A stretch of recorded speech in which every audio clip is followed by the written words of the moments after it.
Well, I messed up the first take, so I'll just summarize, and if you want to watch the original video to see what this guy says, then I'll leave the link to this video in the description. Wide bands are what's available because it's what people look for, because it's basically a trend. You can get way further measurements of lean than you need to get, and way further measurements of rich than you need to get. You need to know if it's where you want it, or if it's too lean or too rich, and tune accordingly. You don't need to know if it's extremely way the fuck leaner than it should be. You just need to know that it's leaner than it should be. Either way, it's fucked and needs fixed. It also says that a narrow band doesn't have the numbers on the gauge. Well, the one that does have the numbers on the gauge could be calibrated incorrectly. It could have discrepancies. It just gives you a number, and maybe that just looks cooler.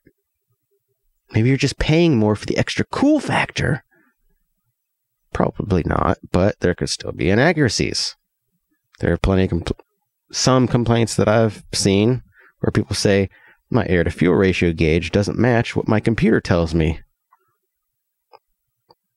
Make sure your shit's calibrated, whether it gives you a number or not. You could take this little gauge here that has 0 numbers and just make sure that the reading it gives you doesn't change. Does the needle or the LED thing that's in a circle, does that move? Or does it stay pinned in one spot regardless of conditions? Maybe move just a little bit. Find a way to calibrate it. You could just put a little frickin' Sharpie mark on there and use it to make sure that things aren't broke and that you're not going to blow up your engine. That's it.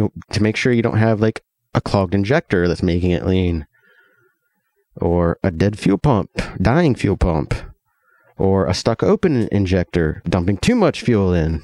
Whether you're chasing power or miles per gallon, you just need to make sure that it's set where you want it and stays there.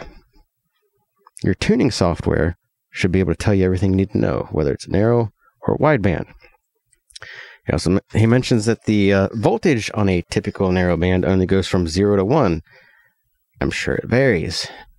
There are plenty of circuits with plenty of granularity and high signal-to-noise ratio that work on 0 to 1 volts.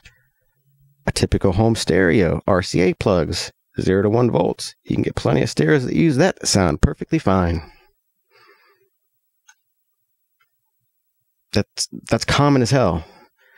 And if you're using something like a mega squirt or something that's made to take a 0 to 5 volt signal, it has steps of measurement for the analog to digital conversion that you can't change. So if you're only getting a 1 volt range that's in the range of what you care to measure, then instead of 32 steps of measurement from 0 to 5 volts, you might be using like 6 steps of that measurement. Well, if you want all 32 steps so you can do some fine-tuned tuning to get exactly the ratio you want and keep it there, audio quality op amps that have a high signal-to-noise ratio to boost that from the 1 volt range to from 0 to 5 so you can get all those steps of measurement that the computer has. And it can be a fucking narrowband sensor. Because again, if it's to the minimum reading that narrowband sensor can give you, it's out of whack. If it's to the maximum, it's out of whack. It gives you plenty of information to let you know that something is not tuned right at all. The wideband just lets you know further that it's even further fucked than you thought it was. Either way, you should stop running it, adjust the tune until you get it where it needs to be. Whether you want it 14.7, a little lean so you can try to chase the miles per gallon, a little rich so you can chase horsepower, either way, all you need to know is that it's staying where you tuned it and something isn't broke. That's about it. A lot of this stuff is just trends, gimmicks, marketing buzzwords. A narrow band can do just fine. You got to know a lot about the little intricacies to know if you're getting exactly what you want. Just because it gives you a number doesn't mean it's the actual number.